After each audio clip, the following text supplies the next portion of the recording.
Welcome to Season 2, Episode 9 of Press Play and Run with me, your host, Ryan Miller. Soon enough, I'm going to get to my usual breakdown of my own running through the week, but before I do, I'm joined, unusually, by a guest for the first part of the show. So I've got with me today Event Director with Run Lanarkshire, Dougie Holmes, who's here to tell us a bit about some of the upcoming events with Run Lanarkshire and extending the sort of relationship and partnership that we established last year on last season's podcast for the Run Monklands event, the half marathon. So welcome to Press Play and Run for the first time, but not the last time. Dougie, how are you? Hi Ryan, how you doing? Glad to be here. I'm probably giving away our secrets for next season, but Dougie is actually going to be on season 3 along with another guest because he's got a big upcoming event that we're not going to really touch on today, but that I know you're in training for. So that's the New York Marathon for you. Yep, indeed. Can't wait. And how's that training going? We're not too bad. We're hitting the weekly mileage. If not the speed sessions and the fun bits around it. Yeah. But we're 4 weeks away, so we've almost broke the back of it all. Into the darkness of the 20-mile runs. Indeed, 6 a.m. rises and fun stuff like that. We did manage to get one run in together earlier, and hopefully we will get another one in before you go, and we'll hear more about that and all your other marathon feats when you get back, because I want to get a taste and a sample of what New York's like and bring a bit of that to the podcast in the next season. But what I really want to speak to you about in the first sort of 10 minutes of this show, Dougie, is the Run Lanarkshire work that you do and the new events that you're launching. So can you just tell me a wee bit about Run Lanarkshire, how it came to be and your role within it? Run Lanarkshire sort of evolved for myself and David probably around COVID time when everything started to lock down. We've been heavily involved in parkrun for quite a long time. We're involved at Drumpelia as part of event director and run directors up there. And when everything locked down, we wanted a way sort of motivating people to run, but we wanted to make sure it was inclusive for everybody to join. So we actually stole an idea On the Run Cumbernauld and did a scavenger hunt each week to begin with, which then evolved into a team challenge. So we ended up having just about 80 to 90 people in teams of 4 every week undertaking challenges that we were setting them. And we did that for about 8 weeks all the way through lockdown. So that laid the sort of foundation for the sort of social aspect that we had. And then off the back of that, we decided as we went into that winter period that it tends to be a period where a lot of people perhaps avoid going on some runs, perhaps into the trails and different places like that. So we had a wee discussion and we opened up a run a month. So one in October, November, December, January, February and March. And then we looked at some trails across Lanarkshire that potentially people would maybe like to run or would like to take part in, but potentially didn't know the routes or didn't want to go on them themselves. So we started doing some guided runs. So we did things like the Seven Lock Wetland Trail, Shatley Row and Barnes Hall and Mullerwell. We did some stuff up in Cumbernauld around Croy. We evolved that sort of relationship and we built the Facebook page up off the back of that. And we were inviting Jog Scotland groups, running groups, anybody we knew to come along. They're all free to access. We'll be hosting these runs again over the winter period. I think our first one's the 22nd of October, where we do the Antonine Way. So we take in Croy Hill, Bar Hill, Castle Hill, along the Antonine Wall, and we visit the Sylvanus statue as well up there. The part of my background is around event. Because I'm no longer in that role, we're now moving into a space where we're actually going to deliver events under the guise of Run Lanarkshire. Yeah, I became aware of the sort of Run Lanarkshire moniker headline last year for the Monklands half, and that wasn't my first Monklands half. It was just, I suppose I was a bit more dialed into what was going on around it with the podcast, and you'd reached out, we gave away a place and stuff, and that was a great success in terms of bringing people together on the day from the podcast community. So I'm delighted that we're getting the chance to sort of throw a wee bit of spotlight on the work that you're doing and bring an offer as well for the community, again, of places at these upcoming events. So can you tell me about the Dawn to Dusk Trail series, just when they are and what the offer is for listeners of Press Play and Run? We've had a few ideas in the background for quite a wee while, and I've always wanted to do something around the sort of North Calder Heritage Trail. I think it's a great run. It's very scenic. There's lots of different terrain. So we're looking to do something a wee bit different. Some people might remember as part of the series I did with North Lanarkshire, we did the Jigsaw Medals and we combined all the events and built that up. So we're going to kick off with one of them. So the Dawn to Dusk event is 2 events. One that will happen in the spring, one that will happen in the sort of autumn, just before we kick into the winter. So we're going to launch Dawn event, which will take place on Sunday, the 3rd of March 2024, and it's going to take place on the North Calder Heritage Trail. Now, as we did with Nightlight. It's not an overly technical course, so we're looking to try and be as inclusive as we possibly can to get as many people involved as we possibly can. We're really excited to bring this forward. It's going to encompass the North Calder Heritage Trail, it's going to encompass Monklands Canal, it's going to encompass Airdrie Community Park, and also the NCR 75. Dougie, is this like a chip time event? Yeah, this will be an actual event, so you will get timed on it. It'll be the same. It'll be the same for the Dusk event, which will follow this in the October. The difference being it'll be the same course, except it'll be done in the evening in the dark. Yeah. So it'll be head torches, and what we want to do is obviously bring it to you guys at Press Play and Run, and we'll run a wee competition so that you guys are the first entrants into the event. So for listeners to Press Play and Run, we've got two-person entries available for the dawn event, and we're going to have a draw as well for 1 2-person entries for the double.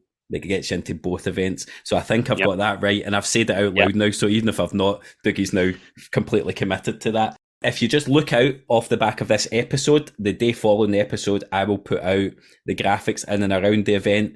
I'll put out what you need to do. You'll share the poster, just tag somebody in. It won't be something that's too intensive for you to enter, and we're looking for you to share it with as many people as you can. Bring eyes to the event, and hopefully, is the window for sign-ups going to be open at the same time? Yeah, so what's going to happen is we're going to give the places away for the Press Play and Run community first, and then the day after we award those spaces, we'll open up the actual entry. So it's an exclusive for the podcast. There you go. Don't say we never bring you anything, people. We're bringing you free race entries to a race entry that doesn't even exist yet. That's how well we're doing at the moment. Well, Dougie, that's amazing, and we're going to hear back from you. I don't want to even get into your running too much because I don't want to preempt anything that we're going to speak about down the line, but I hope that New York's everything you want it to be. I know you've got vast experience to draw on that we'll touch on, and hopefully we get that run in beforehand, but I'll be in touch with some winners for you, and then we'll help to promote that race when the time comes as well, when the entries are actually open, so that all the many disappointed people have got a place to go and sign up to. Sound good? Here's hoping. Yeah, thanks very much. Perfect. Well, all the best with the rest of your training, and I'll speak to you soon. Thanks, Ryan. So there you have it, folks. We've got an exclusive offer for the Press Play and Run listeners, and I'll get that launched, as I said, following the release of this episode. I'll put it out the next day. Be brilliant if you could get involved and help me get that word out. I'm going to keep my own running update as brief as possible because I'm loaded with a cold and nobody has to be hearing this voice for any longer than necessary. But I had a great run at the weekend in London. If anybody saw on my Instagram, I managed to get a run in with the Scrambled Legs Run Club, which is Johnny Davis, our former guest's run club. I think there were over 100 people running at that. People all the way from making their first 10k to 15 through to half marathon, and then a handful of us that kept on going that have events coming up like ultras or New York Marathon and the likes, and we managed to get to 20 miles through the sunshine down the embankment in London, taking in all the sights. So it felt like a nice little sort of dress rehearsal for the London Marathon, and probably a nicer way to see the sights than it will be on that day when I'm killing myself trying to get a time. So thank you to Johnny for having me. It was really nice to meet him in person. And congratulations on finishing Run the Line, an unbelievable achievement, 572 kilometres in 11 days, and then like the whole round onto like BBC News, and he's been all over TV, some radio stuff, and I've heard him in podcasts as well. So I'm glad we got in there first and managed to secure him before it absolutely blew up. And it was a great weekend, it really was. I met so many nice people. I also managed to get a run in with Patrick Watkins, one of our international listeners. So Patrick's over in the UK from Baltimore on holiday, and all the way from Baltimore to Cambuslang, and he ran with the Newton Road Runners on Tuesday night for our club run. So that was really nice to meet him, and a couple of people from the community also came to meet us afterwards. We spent a kind of half hour together after it, just getting a wee catch up in a blether, and he's off to run with some more people from Instagram, some more Instagram squares in Edinburgh, I think, at the weekend. So thank you, Patrick, for making that effort. It was lovely to meet you. We had a great run, and I hope you really enjoy the rest of your trip. I've been absolutely delighted with the reaction to the last episode with Joanne Thorburn from Newton Road Runners, while we're on the subject of Newton as well. The episode has done fantastically well in terms of listenership and numbers. It just continues to grow, but even more pleasingly, there's been an uptick in people signing up for the race, and I'm just just asking again, just another plea. If you can get involved in that race, it's for such a good cause. Go and have a listen to the episode, find out what that race is all about, why it means so much to the club, and get yourself signed up. I know they'll also be looking for volunteers, so if you've got like Glenagle 33 the week before, and you might just not have the legs for the run itself, there will be opportunities to get involved in some of the volunteering, or maybe even in just some of the social stuff around the race. So if you can, do it. All eyes for me now turn to Sunday and the upcoming Press Play and Run retreat that we've got going on to raise money for the Place to Be charity, which is my London Marathon charity. So I am absolutely over the moon to let you know that I am only £40 short at this time of recording of the sort of minimum target for London, and expect that we'll move past that even before the event comes. And I'll be drawing the raffle the following week. So it's been a gargantuan effort. I've had so much help. I'll do the thank yous later. But if you're coming to that on Sunday, looking forward to seeing you there. Looking forward to put on a great day for you, and looking forward to sharing that experience with listeners on the season finale of the podcast, because this is episode 9. It's a penultimate episode. I'm not going to give away too much about season finale because that would actually imply that I have a plan in place, which I don't really. So we'll get to that when the moment comes. Final thing on my radar at the moment is I have a Lululemon ambassador event in Berwick upon Tweed in a couple of weeks, where I'm going to connect with other ambassadors, including hopefully former guest Chris Downey, the Edinburgh Lululemon Run ambassador. So I'm really looking forward to doing that, and another chance to see just how dreadful I am at yoga. So I know that this episode has the potential to become a longer one. So with that in mind, I'm going to hand straight over to my conversation with my guest for today, Jordan Foster. In this episode, I have the blessing and curse of trying to drill into and distill the story of a runner that seems to have crammed a lifetime's worth of achievements into a prolific few years in the sport. From achieving landmark times at a variety of distances to topping podiums and embarking on a relationship with coaching on both sides of the coin, she shared every triumph, test and title along the way with a searingly honest social media presence that has grown alongside her. All this whilst achieving the ultimate win and becoming a mum along the way. Welcome to Press Play and Run, Jordan Foster. How are you, Jordan? Hi, yeah, I'm good, thanks. How are you? I'm very well, thank you. I'm very well. We were just chatting before I hit record there. I've followed you for a while, but I've never looked right back through your social media, thankfully, because there's a lot of it. I didn't know it'd been going so long. And you have done a lot. So I was thinking about how do I get through this in a sort of hour window tonight, and you said something that just twigged, because I made a note for myself to go at this sort of 3 different ways. I condensed pre-baby, pregnancy years, and becoming a mum, and sort of now. And that's what you had said. That's, you sort of define it that way too. Yeah, definitely. Like, I think, yeah, anyone, if they've followed me for a while, or just recently, like I used to do a lot more running. I mean, I still do a fair amount now, but I mean, and again, anyone that's had kids or got kids knows that you can't always do as much once you have them. But yeah, I kind of look back at my running now, and it feels a bit weird sometimes, like when I talk to people about it and talk about stuff that I did before I had Gracie, because it does feel like a different person and a different lifetime ago, but it was still me, just a different version of me, I guess. That's what I was excited about as I started digging further in. It's, you have new life experiences probably since the last time I'd listened to you on a podcast, even that chunk of time that's passed. Expectations change, and although you seem to be finding a groove again with your running at the minute, I can see like a stepping up in terms of that consistency of training, but you're going through those ebbs and flows that I think everybody will identify with, when there's just spells in your life that running can't always be the thing after a period where it's the only thing for a bit. Yeah, definitely. And I think for a good couple of years, I would say I was very lucky. And well, I don't know if lucky is the right word. Like, I worked hard. I wouldn't say I just got handed things like, or ran really fast times without working hard. But for a couple of years, I did kind of have that. Everything was going well. I was getting faster. I was doing more races. And then 2020 happened. And obviously there was the pandemic, but also it was the year that I fell pregnant as well. So yeah, and it was kind of these 2 massive things that everything just kind of stopped. I wasn't going out every weekend and running marathons and doing events and planning for these big things.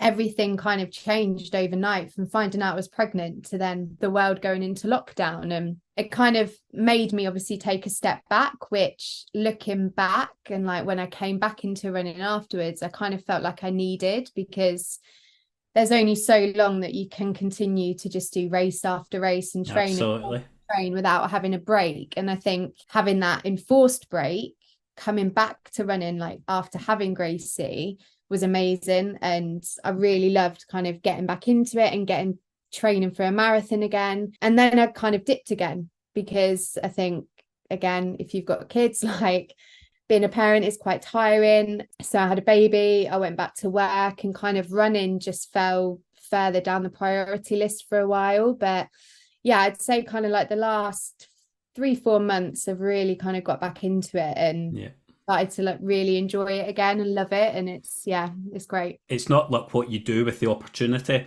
but it's luck that your life aligns at a point where you can really prioritize you and your running. And we all have those spells again when that becomes easier than others. Kids completely throw a hand grenade into the mix there for you. I've been through that bit myself, and COVID, same. When so many people I've spoken to running careers either started or picked up in COVID because they found themselves with more free time.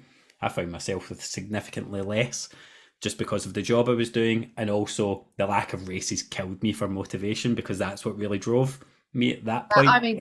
I'm exactly the same. Like when I speak to people that they don't do events, or they're not really training for anything, but they still get out 5-6 times a week and train and go and do like speed sessions and long runs. And as much as sometimes it's nice to not have a big goal or like putting loads of pressure on yourself, I do always need kind of something to aim for. So the people that don't and just get out and run for running, I have a lot of respect for, because I need something to kind of motivate me. I need an end goal. I'm the same, and I get the headspace from running, but it's never enough just for that to sustain like the regularity with which I like to train. Always needs an end point, and it's just been the way I've always been wired that way. So I'm going to jump back a bit. We're going to go pre-COVID. We're going to look at that wee early spell in a relatively condensed version, and I'm actually going to give another podcast a shout out here, which is Terrible Podcast hosting from me. But you did the What the Fartlek podcast. I think you've been on twice actually. You were on once with Pete as part of Cooper, which we'll get to, but you also did season 4 episode 1, and I listened to that today. I'd already heard it, but I wanted to go back and refresh myself. And you had a really good conversation where you really dug into this period of your running. So what I would say to anybody is we're going to do a relatively condensed version of this, because there's other things I want to get to. But that's well worth a listen if you want to dig back into some of the early parts in the races you were doing, because it really was, I think I used the word prolific in the introduction. It was a spell where you were bang race, bang race, bang race, and you just win after you were stacking up the wins in that period. Yeah, it was fun. Like I mentioned earlier, sort of, and like we both said, my life was kind of different before I had Gracie and the pandemic and all of that. Like, and again, I know that I was fortunate for that. And I think you mentioned that, like, different periods of your life, you can commit more to running. And at that time, I was self-employed. I moved to London. So I was kind of really in that running community. Like, there's always stuff going on there. And it kind of was my full-time job almost. Like, I wasn't a professional athlete, but I did have the time and the hours to kind of dedicate to training. And through Instagram and kind of other working opportunities, I was really fortunate to take part in some amazing events and marathons and ultra marathons kind of all across the world. And like I said, looking back now, it's like, oh my God, I can't believe that was actually me. But I mean, I think one of my highlights, and again, like I said, we won't go into too much detail, but I think one of my highlights was I went to Switzerland to do the Swiss City Marathon in 2018. So it was in October, actually. It's almost 5 years ago, which is mad. But that's where I got my sub-3. And I think for a lot of runners, that kind of sub-3 marathon is the holy grail of marathon running. It's what a lot of people work towards. It is. And I remember it was kind of in 2017, I was kind of getting back into running. Like, I was running a bit more regularly, and I just said, I was like, one day I want to get a sub-3 marathon. I think at the time my PB was like 3:40, and I was like, I don't know how long it's gonna take me, but I want to get a sub-3 marathon. And kind of everything just, it happened in a whirlwind, and 18 months later I got my sub-3 there. I've never matched it, I've never gone to sub-3 again, but it's there. But nobody can ever have it back from you. You did it. Exactly. I've done it once. So, but I do say now that was kind of my pre-baby PB. So I have a pre-baby PB and then a post-baby PB as well. Sorry to cut across you, just jump in and parse a wee bit of what I listened to today. You had a couple of learning experiences towards hitting that, but your speeds came on very, very quickly as you started to dedicate that time to your training. But you've had a London Marathon in 2016 that you were juggling with some like obstacle racing at the time. You got your London Good for Age 2017, you had Paris, but you also had a pretty bad experience at London 2017. And so it feels like from listening today, you're learning along the way that you get out what you put in, and a 2017 experience then goes on to fuel what you do next with the sub-3. Would that be accurate? Yeah, absolutely. Like, I'd done 2016. I trained really hard for it because it was my first marathon. So I was like, right, I want to do this properly. And then I just got a bit lazy and a bit, I'd say, cocky about it. Like, oh, I've done a marathon before, it'd be fine. And doesn't matter if I miss a couple of runs, doesn't matter if I don't do this. And I went into it underprepared. And yeah, it kind of really hit me during the race. I got to like 15 miles and just spent the second half of it crying and walking, and it just was awful. And I remember finishing and I was like, I don't ever want to feel like that during a marathon again. And that was definitely, I think, what kind of spurred me on to make sure that I trained properly for the following year. So I did London 2018 as well, where I took, I think, 25 minutes off my time, I think it was. And then it just kind of went from there. But I mean, I know this all sounds really like good as well, but I would say, and I've been very like honest about this, there was a period around that 2018, 2019 where I didn't perhaps always have the best balance with my training. And I went through a stage where I wasn't having periods, and that I was probably kind of teetering on that overtraining, under fueling. Like, it was never intentional. And I think people always assume that, oh, that she's just not eating enough. But I was eating loads. Like, if anyone saw me, they'd always comment on how much I was eating, but just because the amount of running I was doing. And yeah, and that's not sustainable. And that's something as well that, since I did get my periods back, and then obviously I was very fortunate that I was able to have Gracie, and that's always in the back of my mind now, that I know for me that that's a marker that if something goes wrong with that, then I need to take a step back and like kind of assess my training, or assess kind of how I'm eating and everything else as well. So yeah, there wasn't always the perfect balance, so I'm not going to pretend that there was, but again, it's something that I've learned from, and that I make sure that I have as like, I do that as a priority now. I went down the rabbit hole today when I was looking through your Insta, and I said there it's a searingly honest account, and I think it is, because you deal with that issue of, like, you know, losing your period through that training. You're speaking about things that now I see and hear a lot more commonly being discussed, and there are people, you've got Dr. Juliette McGrattan, we've had people in the podcast that have brought these issues into sort of that mainstream social media space, and it's great that you'll find much more information about it now than you might have even just a few years ago, but you're still sharing bits and pieces. There's nobody gives all of themselves, and you've probably learned that as you have gone. But I want to know how formative some of that experience that you had then has become for you now in this coaching world that you find yourself in, where you have a responsibility for more than just you.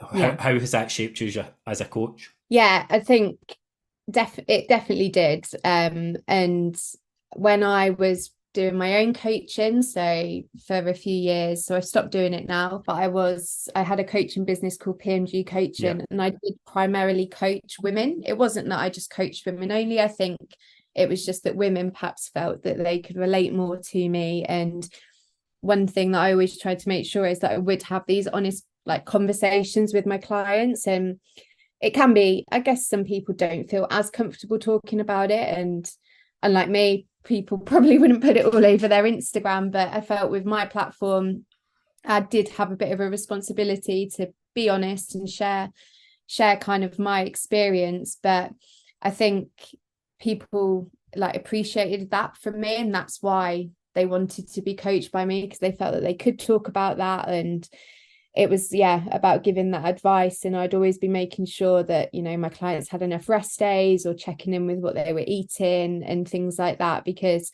there's so much more to like run coaching and running well than just running. Yep. It's kind of everything else as well, that if you're not sleeping properly, or like I'd have some clients that they'd be working full time and have kids, and they'd message and be like, oh, I'm really sorry, but I've been working 12 hours and I've not had any sleep and I can't get my run done. I'm like, please, don't apologize. Like, it's fine. And I think that they just really appreciated having that kind of that human, like that kind of human side to it as well, because I think sometimes that can get lost with coaching, that it's not just setting a run plan and then that's it.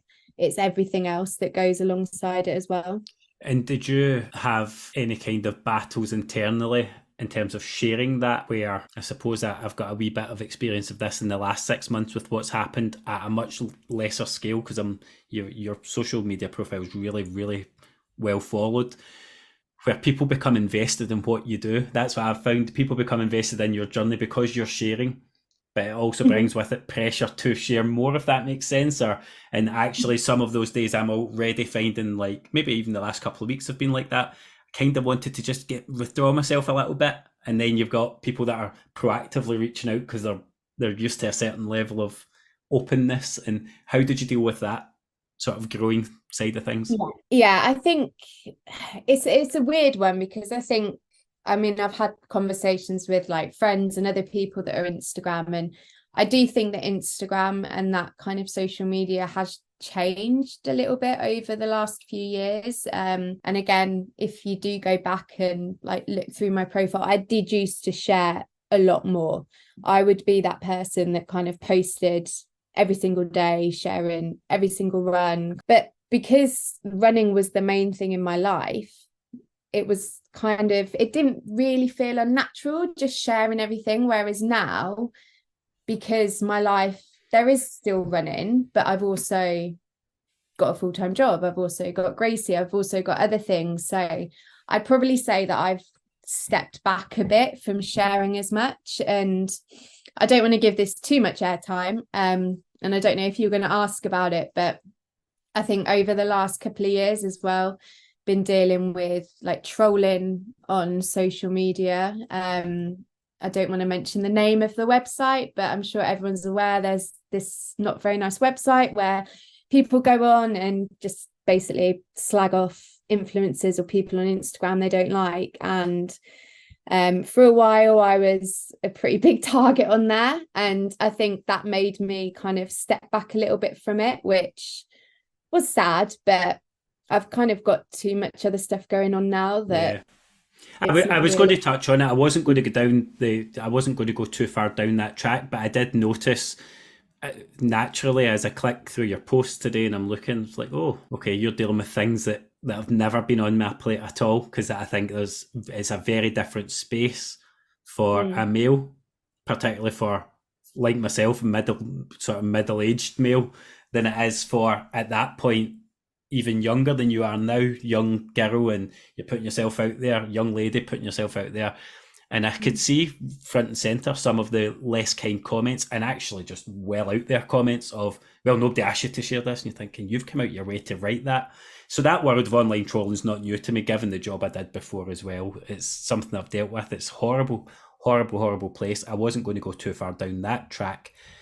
But again, it helps to shape you, doesn't it? And it helps you to understand what's important and what you're happy to put out there.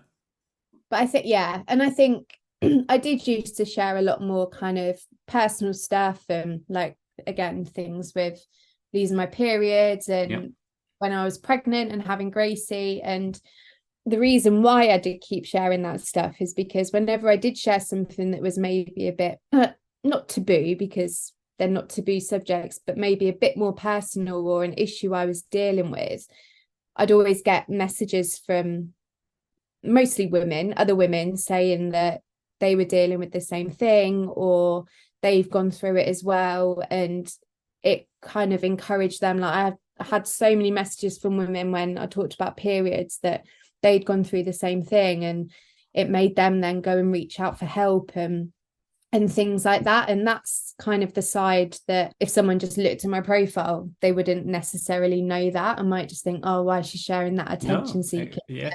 When you do have followers, and I don't have a massive account compared to some people, but again, I think when you do have a large amount of followers, you are reaching people, and people do kind of take an interest in what you're saying. And yeah, I think if you can share stuff that is going to help somebody else, then it's kind of worth it. Yeah, and it can be hard to hold on to the fact that you're not sharing it for the trolls, you're sharing it for the people that will get something from it. And I had Pete on, and we spoke on that episode about grief unplanned, and the number of messages you get sort of behind the scenes that are just not out there because not everybody's comfortable talking about it online.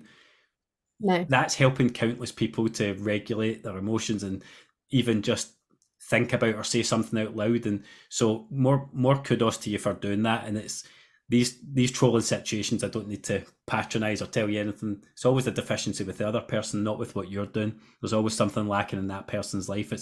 But it's a very different space for females, and I'm not sure that's changed at the rate that we sometimes give ourselves credit for. I think it still exists out there, especially when you've got girls putting themselves out there in these sort of influencery type. They're just doing their thing, they're just trying to enjoy their life, and somebody's always got a comment. But hopefully the running space for me has been an absolutely positive one. Hopefully it gets more like that for everybody else coming through as a result of calling these things out. Yeah, I hope so. I think obviously there is a risk, isn't there? If you put yourself out there might be someone that doesn't like it. Whereas, and I think before though, it used to just be, oh, you'd unfollow that person, or maybe you'd say to your friend, oh, do you see what Jordan posted? She does my head in.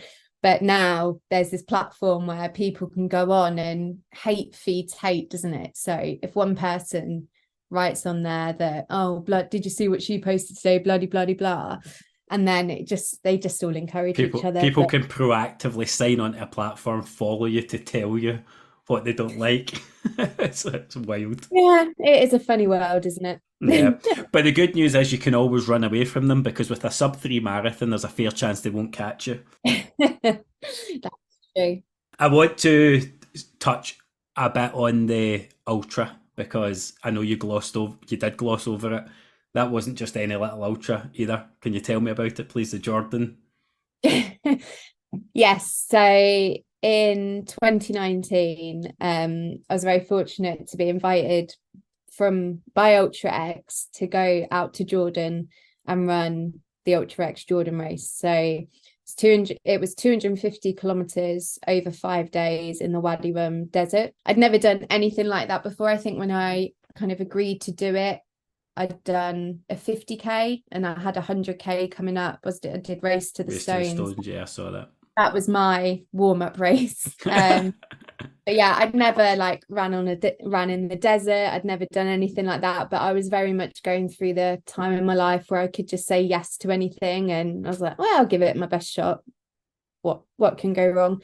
And yeah, it was absolutely incredible. One of the best experiences of my life, one I'll remember forever. And I'm very fortunate that I'm very glad that I did it and said yes. And I know you're probably going to mention it, but so I'll mention it first. I did win. Yeah, I came first. I absolutely was going to mention it. Yeah. Again, it feels weird saying that now, but I didn't go with the intention that I was going to win. I thought I'm just going to complete just completing it is. I don't even think you could go with that intention. You wouldn't have a clue what you're capable of at that point. And I think the first stage, I came in first female, and I was like, okay. I was like, have I been a complete idiot here? Am I going to be broken? I've still got 4 days left. The second day, again, I just kind of went out and ran. I didn't go out thinking, right, I've got to come in first, but I managed to, come in first female again. And then by the time it got to day 4, I was like, right, I've got the competitive bit is saying, you're not catching me now. Right, I've got to keep this now. I was like, I can't lose it on the last couple of days. But yeah, so that was that was an amazing experience. And I think there's probably not many people in the running world that can say they've won a race that's named after them, even though it's not named after me. But yeah, so I've got a trophy that says Ultra X Jordan. And Jordan, there's not many people that can say they've won a race, never mind one that's named after themselves in a foreign country over like a gazillion kilometres. So no, it's a massive achievement, and the fact you thought I might not mention that you won is wild. I would mention you finishing first at a park run. I don't know, I just get really like awkward about things like that. Like I never like mentioning that, oh yeah, I won, or just feels like I'm bragging. I'm going to make the episode title "Finishing First in Ultras" with Jordan. and you also in 2019 did the New York Marathon as well. So how many majors are you at, actually, coincidentally? That is a good question. London, Berlin, New York. 3. That's halfway there. Halfway there. I mean, I know for a lot of runners, like completing the majors is their kind of big goal, but it's never really been a massive kind of goal of mine. Yeah. I would like to do them all at some point, but I think like obviously Boston would be a great one to be able to do, but I'll be honest, it's just so expensive. Yeah, it really is. There's other races that I kind of like to do, and now that I've got Gracie as well, I kind of feel like, oh, I can't really go to America. You've got plenty of time without taking her to Disney World first. New York, like it was my first time going to New York. I'd got into the ballot, I think the year, like either the beginning of the year or the end of the year. I can't remember when it was. But it was actually 3 weeks after the Ultra X race in Jordan, and it wasn't fun. I'm not gonna lie. No. Well, no. I mean that's not, you've not recovered, have you, whatsoever? No, I was not recovered at all. I think I took 2 weeks off after Jordan, and had just then done like really short, easy runs. And I kind of thought like, oh yeah, it'll be fine. I'll just kind of get around and enjoy New York. But I got to the halfway point and felt pretty good. I remember that. And I was like, okay, this is all right. Like I can just keep going. And then it was almost like my body just went, no, you're not doing this now. And like, I've actually seen you online being a big advocate of resting properly after these massive efforts. Now I saw you giving Peter a row after Tokyo, actually, because he was trying to do like 2 marathons quickly, wasn't he? Was it Leeds or something? Yeah, I was going to say, I tell Peter off all the time. Yeah. I'm always telling him to rest, and he's like, what about if I'm like, no, just rest. I know. Yeah. It's difficult though. It's really difficult because actually sometimes your body feels okay, like it feels like you can run. Yeah, it is. It is difficult, and it's something that I used to struggle with, but now I kind of relish in it. Like I'm looking forward to, like, I've got my marathon at the end of October, and I'm already like, I'm quite looking forward to having a week off like afterwards and not having to worry about doing anything. But again, I think social media, going back to that, I think that has a part to play in it as well, that you'll see some people that they'll run a marathon and then on the Monday they're like, oh, just going out for my recovery run and bloody, and it makes you think, oh crap, should I be doing that? But I always say that look at the elites, and yes, I know we don't run the same times as them, but they do recover after a marathon. They do have rest. They don't go straight into another marathon training block. They will have kind of downtime and take it easy because your body needs it. Like running a marathon, you batter in your body, like you're going to be depleted, your muscles are going to be torn and need to repair. So I am now like a big advocate for resting. But it's the online's not a great space for that because that grind culture is glorified, and so for every person that's telling you to rest, you've got somebody telling you it's time to go and carry the boats, and the boats won't carry themselves, and shouting and swearing and telling you just to get up and man up, and so all of that type language. If you're new, as much as you can laugh about it, if you're experienced enough, if you're new to it, it can be, oh, what should I actually be doing here? You know? Oh yeah, absolutely. I think the internet, like social media, is great, and again it can be really like motivating, and depending on obviously who you follow and like how your feed is created and like who you see on your algorithms. But Yeah, there have definitely been moments, not so much now because I'm more confident with kind of what I'm doing and not worrying about comparing to others. But I'd say, yeah, a few years ago, like I would compare myself a bit more and be like, oh, they ran the same time as me the other week and they're back out running or doing this, or they're doing a track session the week after their marathon. I don't feel ready to do a track session, but is that because like they're fitter than me? Or and yeah, it is really hard to compare, but I think it's definitely an age and experience thing. The older I've got, I'm just like, do what you want. You become more secure. Whether you're right or wrong, you become more secure in your opinion. Yeah, absolutely. I'm going to circle back later to, I want to ask a wee bit about coaching, because I only realised today who you were coached by, who was a former guest of the podcast as well. Oh. Yeah, so I didn't know that until I heard you saying it on that other podcast. And I'm like, oh, right, okay. So I'll come back because I want to ask about the coaching as a sort of umbrella. But let's get to the pregnancy years and the COVID shutdown and what that does, because at this point you've been on, not without its blips, because that's just not real life, but you've been on the up and up and up, and you're getting faster and faster and faster, and you've had opportunity after opportunity, and you're grabbing everything with both hands, and then double whammy, pregnant, COVID, practically the world stops and your world stops all at the same time. So how did you deal with that in terms of, first of all, your exercise and then the mental bit that goes with it? Yeah, so I found out I was pregnant in February 2020. So that's when the world was sort of still normal. And I'll be honest, at first, I kind of thought that I was going to be one of those super duper pregnant women that was still going to be going and running marathons, because I actually had a London Marathon placed for that year. And I'd worked out, I was like, right, I'll be about 16 weeks pregnant. So I reckon I could still do it. And I'll just run slowly. And then that didn't happen. The first trimester I was just knackered. I was really tired. I hardly ran because I just felt sick or wanted to sleep all the time. And then as I was getting towards the end of the first trimester, that's when lockdown happened. So that's when everything obviously started getting cancelled, and we got those crazy rules that you could only leave the house once a day, and which is just madness thinking about it now. It's like another world, isn't it? But I think, to be honest, once I'd kind of not accepted the pregnancy, but kind of listened to my body a bit more, I just thought, you know what, I'm just going to use this as a way to have a bit of time off, not be training for anything. What's the point? I'm pushing myself. Like, I couldn't go to the gym, which is one thing that I'm really gutted about, because I think I was kind of looking forward to going to the gym a bit more, doing some swimming and being able to cycle, as I wasn't running so much, but I wasn't able to. So I just took it really easy. I think on average, I probably ran 3 times a week, but I think the furthest I ever ran when I was pregnant was 10K. Because I had no desire to be out running for longer than an hour. Yeah.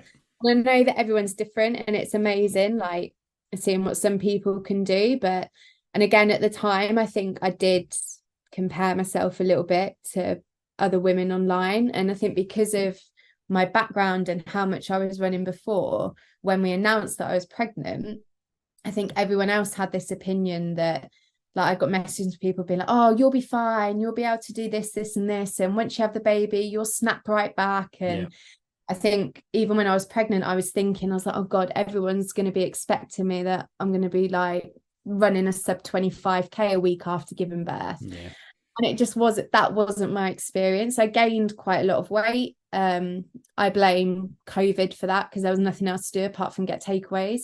So I kind of cut my exercise right down, and then wasn't really doing much else either. So yeah, I think I just had a very normal pregnancy, but I think my body, like I said, I think my body needed a break from training for something and always pushing myself hard. And then when Gracie was born, I ended up having a C-section.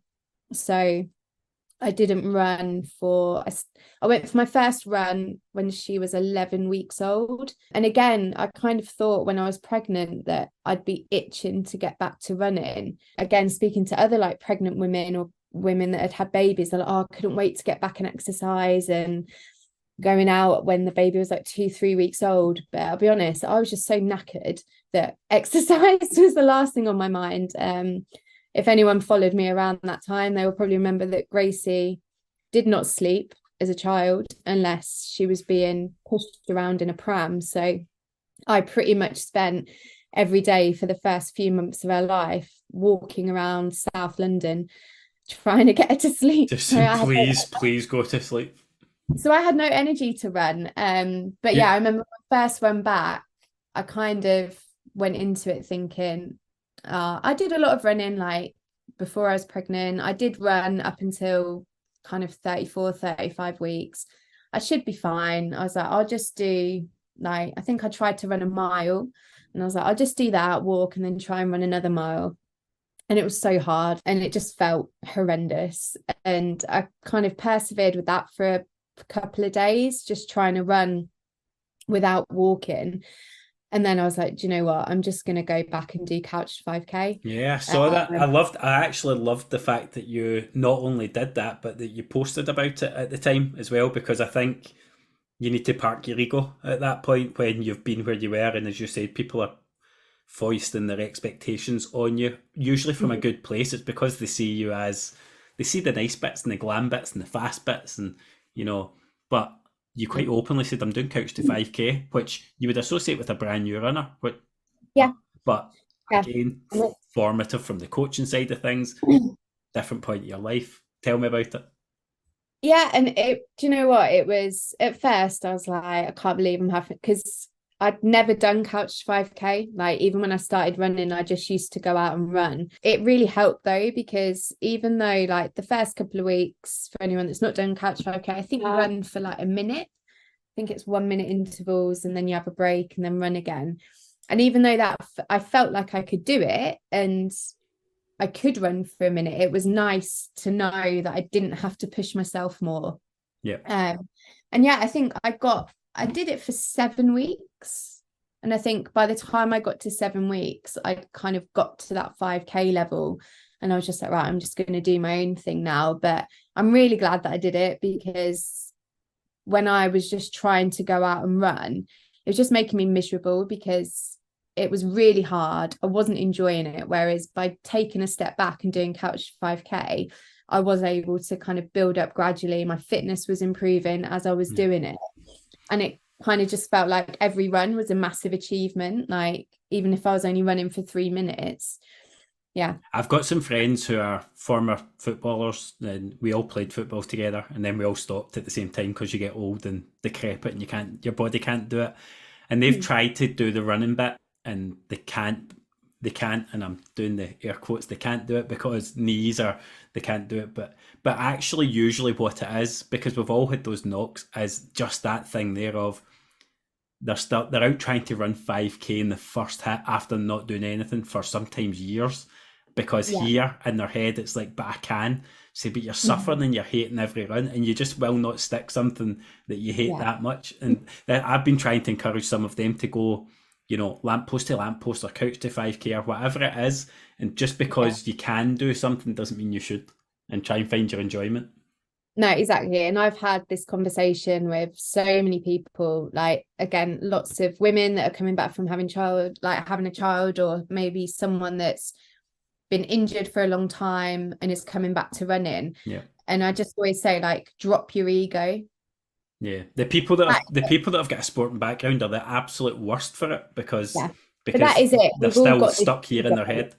Yeah, we've all got this ego that think, oh, I don't need to do that because I used to run, or I did this. And I say to people, I'm like, look, the year before I had a baby, I won the UltraX 250k in the desert. I've got a sub-3 marathon, and I did Couch 5K. So if I can do it, you can do it. Which is why I think it's so important that people like you share that, because exactly, if you're doing that, then who's got the right not to think that they can or should?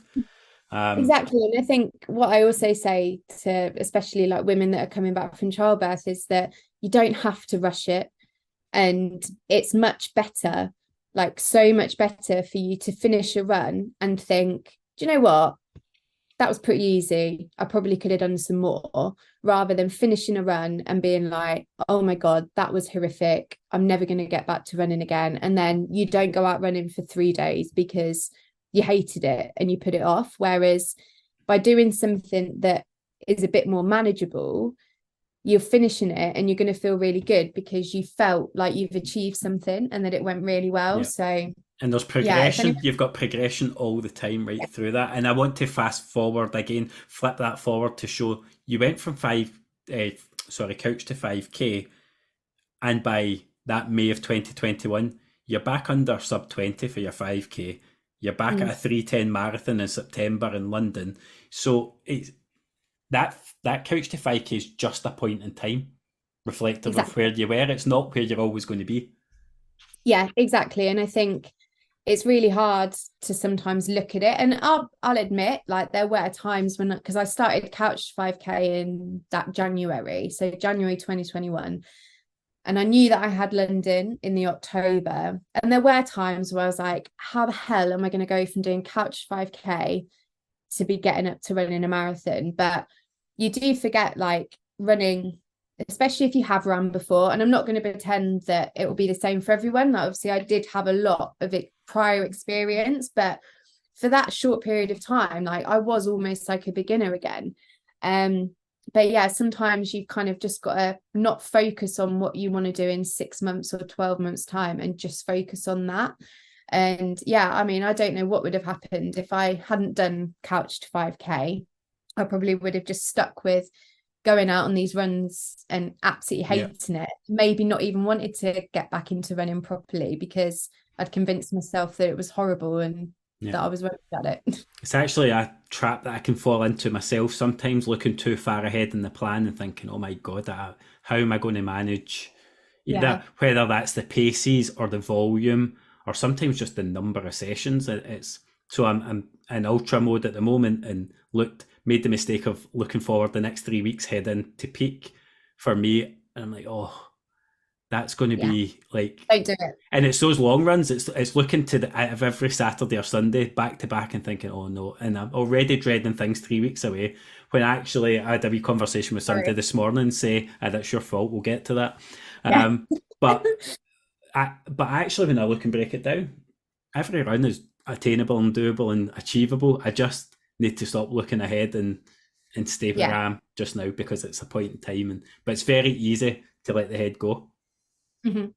Yeah, exactly. And that's what I think you were going to go on to Cooper as well. But like, I have that conversation a lot with people like using the app that are perhaps signed up for a marathon next year and they're panicking about the marathon in April or May. And I'm like, look, don't worry about that yet. Come on, like, we've got 6-7 months. We're going to focus on getting your 10K first, and then we'll build up to that, and then we'll worry about the marathon. But it is hard, like, to not panic about it. But it just seems so inconceivable that you can be in that place, especially if you're coming from being relatively inexperienced over distance like I was last year.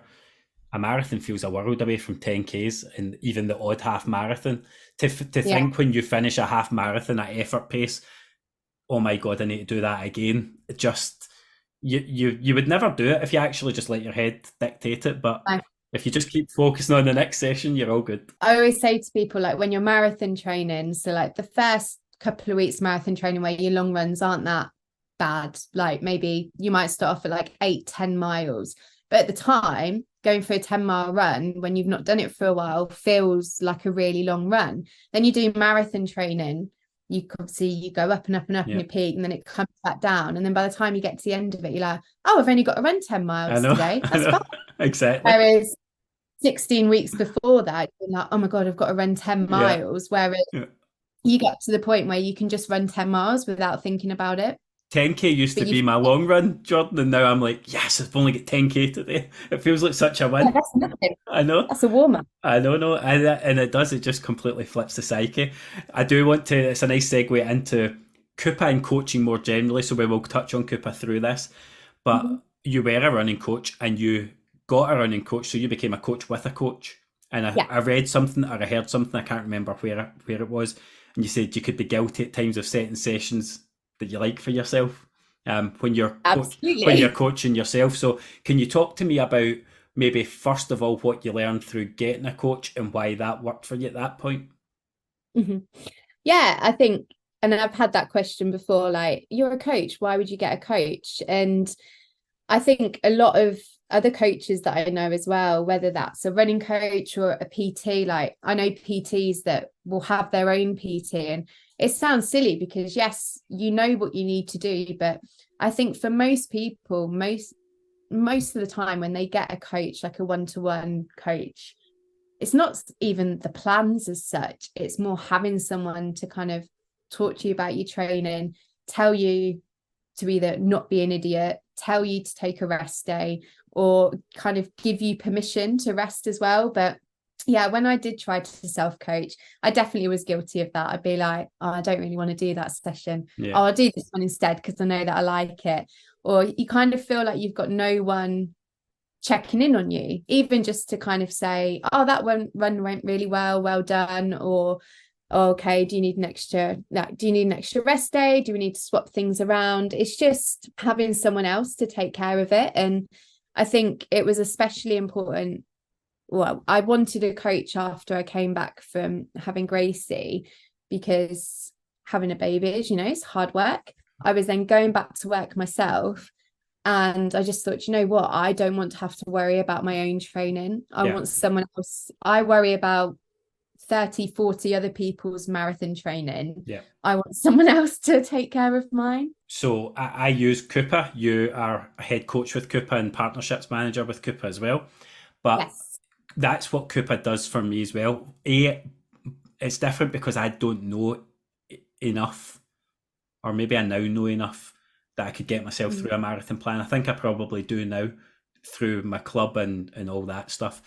But see, taking all the thought out of it, that's the biggest appeal to me, is the variety of sessions, and I don't have to think about it. I just look at it and like, okay, I can juggle the days if I have to, but that tells me all the thought is out. I just need to actually think about getting out the door and doing that session. So I completely understand that. Accountability wise and pastoral bit, I think that's why I always shied away from my coach. I didn't feel like I needed that or really wanted it.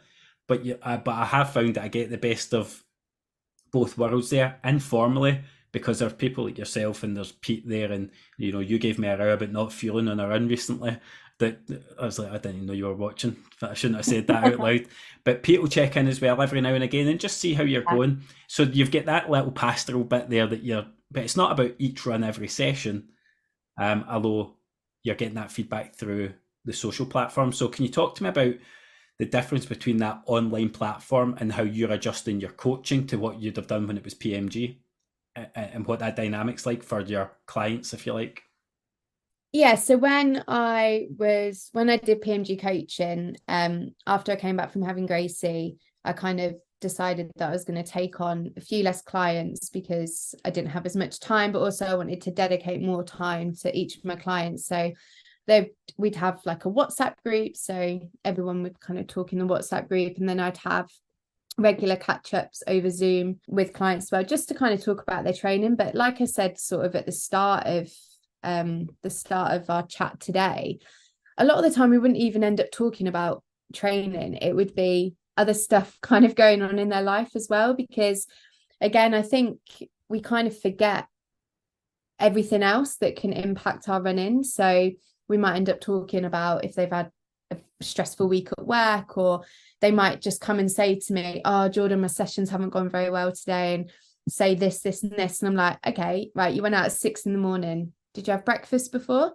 They're like, no, right, okay. So you went out to try and do a really hard speed session. As soon as you got up, you hadn't eaten anything. And it's just things like that sometimes people, they'd be like, oh yeah, that makes sense. And I'm like, right, okay, next time, make sure you have something to eat. And if you can't, then move the session to a day where you've been able to fuel properly. And again, I think it just goes back to that kind of accountability. And I guess, that is the main difference with Coupa. You don't have someone one-on-one checking in with you, but we do have the chat to coach function on the app as well. For anyone that doesn't use Coupa, so you can message in with any questions you've got about your training, and either myself or Pete or Dan or our team of like running support advisors will get back to you and be able to help you. And again, it's not even just talking about the plan, like they might be able to give you advice, kind of anything running related, really. Listeners to the show know Cooper, know of Cooper, because I've had Pete on, as I said. I speak about my training, and I've been using Cooper the whole time I've had the podcast. It's been 7 or 8 months, I think, maybe 9 months now using it, and it just works for me. It gives me everything I need. But I know one of my close friends is coached by Jo, Running Jo, as well.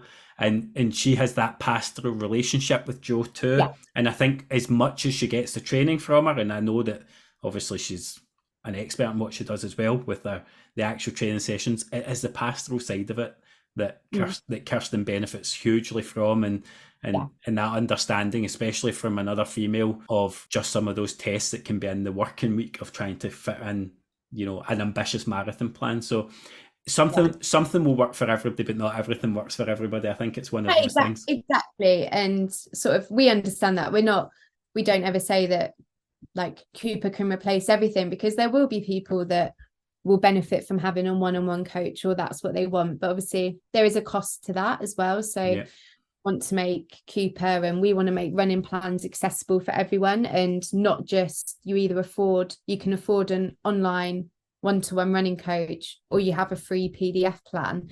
We want to sit in the middle, which is where, to be honest, most of us are. Like not everyone can afford the kind of luxury of having a coach, but I actually use the app now as well. I saw that. Yeah. So and it's weird, because even though it's the plans that I've made, it still doesn't feel like it's my plan as such, because again, it's just on the app. And for the same reasons as you, I love it now that I just have to look to see what I'm doing, send it to my watch, and then that's it. I don't have to think about it, and I can move things around, which I do probably more than I should. I don't think I've done a week where I've not moved at least one run around. I usually have to move something. I try and keep a sense of the structure, because I know that it's designed in such a way, especially with the ultra plan, the back-to-back long runs, like they carry their own benefit. So I'm trying not to mess with that one. But sometimes I'll switch out an easy run with a steady run, or like, it depends on the time I have. Life. But that is life, and like we understand that as well. That's why the app has been designed that way, and that's why you can move things around, because in a perfect world, you could stick to your plan 100%, but that's why people struggle with PDF plans. Because you might be busy at work, or not have childcare or something, you miss a couple of runs, and then it's like, oh crap, what do I do now? Do I double up, or do I miss this? Whereas I like it that you can move stuff around. I love the thought of you opening up the app one day and getting a session thinking, oh, fuff, and it was actually you that caused it. Well, that's what happened to me today. Every time you open a speed session, like, who did that? No, honestly, like the one I had today was horrible. 7 by 5 minutes, and I opened it, and I've been dreading it because I knew it was coming, and I was like, why did I put this in? This is absolutely horrific. Well, do you know, that fills me with a wee bit of joy that you're feeling the same pain that the rest of us are feeling, and your head. This is your fault. You're doing. I know. I can't even get mad at anyone else. And Coop has moved into the world of ultra running, which I was part of that early testing phase, then withdrew from the ultra I was doing because I injured myself, and now I'm back on the hunt again. So that's where I'm at currently, is training for my first 50 kilometre in November. But you're training for a marathon. I am, yes. I'm doing Snowdonia Marathon at the end of October. Is that as hilly as it sounds? So you don't summit. It is a road marathon, but I didn't look at the course map for quite a while, and then I looked at it a couple of weeks ago, and I was like, oh bloody hell. There's basically it looks like a 2-mile climb at like mile 23, which is really not what you want in a marathon. Nice. But yeah, I'm not going for a time. It's not a time goal one. It's just I want to run it and feel good. Because it's not one that I'm going to go for a PB, but I'm doing Seville Marathon in February. Okay, nice. So I think that will be one where I'll try and go a bit quicker. But I've also got other things that I'm enjoying, like I've shared it a little bit on Instagram, and I've started really getting into HYROX. So you've got Seville in February. Yes. And I've got London in April. April, yeah. And then you've got to the thing I was going to ask you about. We're both doing HYROX. Are you doing it? Yeah, I signed up. Remember, I spoke to you about it ages ago. I signed up. The Manchester one? Yes. Ah, amazing. Yeah, so I'm going to be at HYROX. I'm going to be trying not to be the last middle-aged baldy white guy that finishes. No, you won't be. Are you doing solo? Solo, yeah. Me too. So you have been doing the opposite than I have, because I've been watching some of what you're doing in your workouts. You've been in classes, you've engaged with the community, but I think you might actually be much more comfortable in the gym than I am. I've been working away solo and hating my life. But this is, I was doing so little strength and conditioning, even in the stuff on the Coupa app was a stretch for me, all the bodyweight stuff. So I'm like, need to get my finger out here for London. This is all geared towards London for me. You have thrown yourself at this HYROX stuff. I love it. How are you feeling about it? Talk to me about it. I'm excited. I think I've never done anything really like that before. And the gym that I go to, they became like a HYROX affiliated gym earlier this year. So they do regular classes. I think they have like 5 or 6 different classes a week. I don't do that many. I do 1, maximum 2. So I started going along to them, and I'd always wanted to get into CrossFit. Like, I'd always liked the look of CrossFit, but I'm not very good at like the technical stuff. So the technical lifts, and I don't have much upper body strength at all. So I was always a bit put off by it. Whereas when I heard about HYROX and that there was a lot of running involved and it was kind of primarily cardio based, I was like, well, that sounds like something I could do. I went to the classes and hooked. Like, it's so good, but it's so hard. It is really, like, every class I'm like, oh my god, that was the hardest one ever. But yeah, there's quite a lot of us from the gym doing it, and I was gonna try and find someone to do partners, but one of the coaches at the gym basically told us all, he's like, no, you got to do solo. I was like, I chose to do solo because I don't want to let anybody down. So I'm like, if I'm going to let anybody down, it'll just be me. Well, I don't want to let anyone else down, and also I'm really competitive, so I don't want to be let down. Hold me back, basically, because I know that for me the running is, so basically for most people I think the running is kind of their weakness. Like, people, like, especially like people that go to my gym, most of them hate running, and I'm like, you do realize you've got to run 8k during the whole thing, whereas I know that that's one of my strengths and that I'll be able to make up some time on the running, hopefully. So you're speaking my language here, because that's exactly my thoughts. Anybody who doesn't know and who's not followed the couple of things I've put out, but this HYROX is a functional fitness race. So it's 8 prescribed movements, but with 1k running loops in between, and it's a race for time. So yeah, that's my plan as well, John, is to build enough strength to get through the movements and pick up the time in the run, because I think there is more scope to pick up. There's only so quick you can surely do broad jump burpees and all these things. It's so hard. Need to have a catch-up episode after the competition. I'm looking forward to it, and it is, if nothing else, it's forcing me back to the gym, but I've got that couch to 5k type mindset about it. It's quite a humbling experience being in and being at the start of something new. But the gym, you've got classes you can go to. There are no classes, but there's a refurb part of the gym with a big functional fitness suite, so there's a lot of people in there. I just need to actually probably get out my shell a wee bit and speak to people. See, if it was a running club, I would be chatting away and perfectly comfortable. No, I get that. I'm just like, gym. I think it's a shame there's no classes, because that does help, because obviously everyone is doing the same thing. There are some classes in the Glasgow area. There are affiliated gyms, and through my ambassadorship with Lululemon, they've got a strength ambassador who's CrossFit, but they do some type classes like that as well. So I've got opportunities to go. I just need to get out my own way and actually do it. I'm kind of that bit where I want to get decent at it before I go. It's a competitive bit and it's stupid. No, I get that as well, but you'll probably surprise yourself, like I did when I went, because of the running side of it. As long as the class has got a lot of running in it, you'll be fine. Is this something that you think you'll continue on beyond one time? I think so. Like, I would definitely say as well that it's had a really good impact on my running. I'd say like I've been back training properly now for a couple of months, but well, no, probably about 3 months now running wise, but I was doing HYROX before that and probably prioritizing that more over running. And it's definitely made, like, I definitely feel fitter because you do work so hard. Like you pretty much spend the whole class in zone 4 and 5. And you don't get a break. Like, yeah, it's intense, but that's how you get.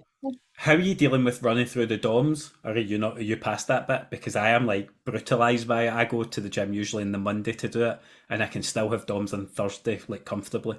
I think that's one of those things that the more you do it, the easier it does get. So I don't really get DOMs that much anymore. Like I can run the day after. Okay, Jordan, nobody likes a show off. But yeah, the more you do it, then the less DOMs you get. I knew that was going to be the bloody answer. Wish I'd never asked. Keep going more. Sorry.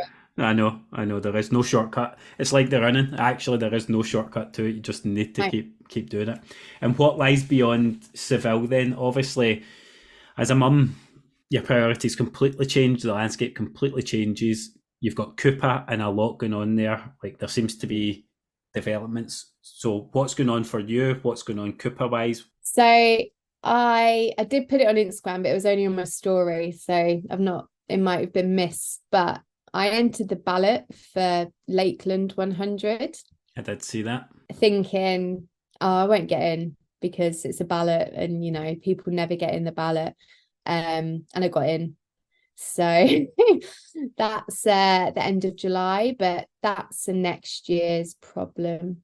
So I'm not worrying about that yet. Like we spoke about earlier, I've got other things first. So I'll worry about that beginning of the year. And yeah, with Cooper, I think lots of big things come in. I don't know how much I'm allowed to say. Don't say anything that's going to get either of us in trouble. But yeah, it's going to hopefully be a very exciting 12 months for Cooper. Yeah. And yeah, really looking forward.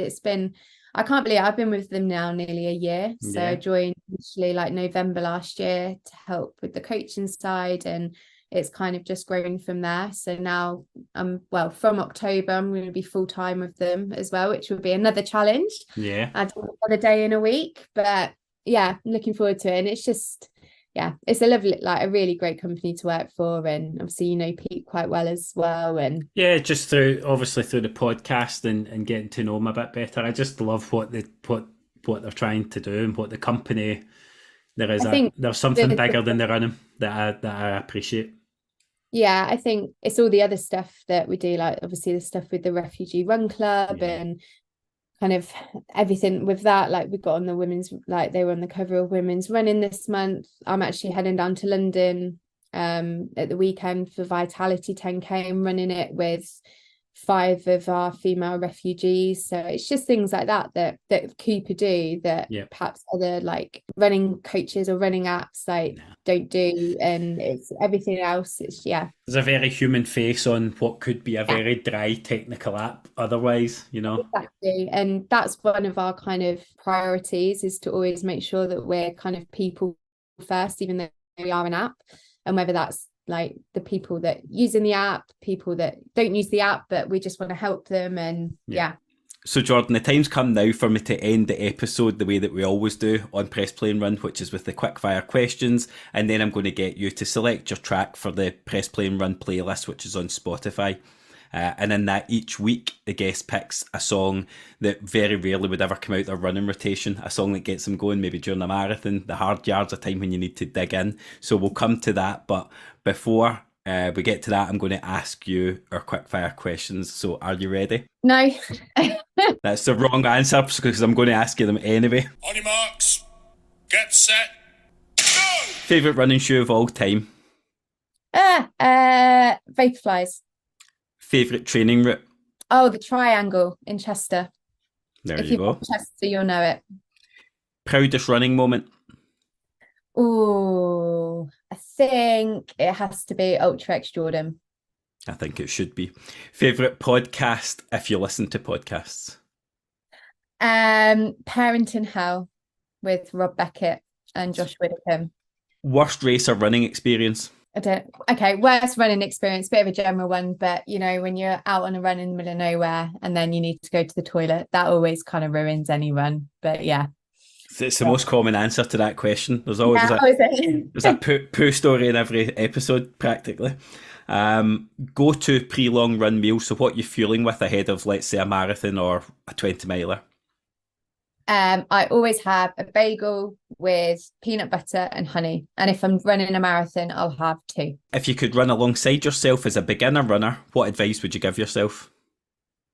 Slow the F down. Yeah, not every run has to be a PB or faster than the one before. One inspirational Instagram profile you never skip by? Ooh, Cooper Run Coach. Can I say that? Is that allowed? That's a very corporate answer of you, but I will let you have it. Run with or without music? With music all the time. Favourite park run? Oh, favourite park run. I think it's got to be Peterborough, Ferry Meadows Park Run. It's my hometown and the one I've done the most. Finish this sentence for me, please. I press play and run because... I need to get some time on my own and not have mummy, mummy, mummy, mummy shouting at me constantly. Escape. It's an escape route. Yes. So last order of business, Jordan, is that I'm going to ask you to pick a track for our Press Play and Run playlist, which has become a very eclectic mix that sits on Spotify, and I'll share the link in the episode description for anyone who's looking for it. So what would be that track that gets you going in your running, that you just like to come on when you're in those hard yards? So it's a song that has been on my running playlist now for like 5-6 years. Every time I make a new one, it always goes on there. It's by Galantis, called Runaway. It's really good, especially if you're doing a harder session. So we'll get that added on as well. The fact that I don't know it fills me with a bit of dread, but the playlist can't get any worse. Johnny Davis picked ABBA 2 weeks ago and brought it to an all-time low. Oh God, I'm gonna have to out. Jordan, thank you very much for all your time. Thank you for hopping back on with me to do these questions, because I'm an idiot and forgot to ask you the first time, and I'll speak to you soon. No worries. Thank you. Bye.